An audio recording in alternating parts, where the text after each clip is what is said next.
इस experiment video में एक तरबूज को लेकर उसके ऊपर से छुरी से काट कर चम्मच से तरबूज के अंदर का सारा गूदा निकाल लेंगे।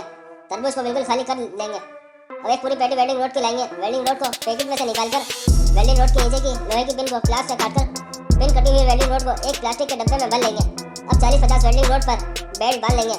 बंधी हुई वेल्डिंग रोड को खाली किए हुए तरबूज में भर देंगे। एक वेल्डिंग रोड बंडल को तरबूज के ऊपर लगा देंगे। अब एक ट्रक लाकर तरबूज को ट्रक पर रखकर ट्रक और तरबूज दोनों पर फेविकोल डालकर तरबूज को ट्रक से बांध देंगे। दोस्तों, वीडियो पूरी देखने से पहले अगर आप इंडिया से हो तो इंडिया के लिए वीडियो को एक लाइक कर दो। मैंने तो इंडिया के लिए वीडियो को लाइक कर, देखते हैं कौन कौन भाई इंडिया से है।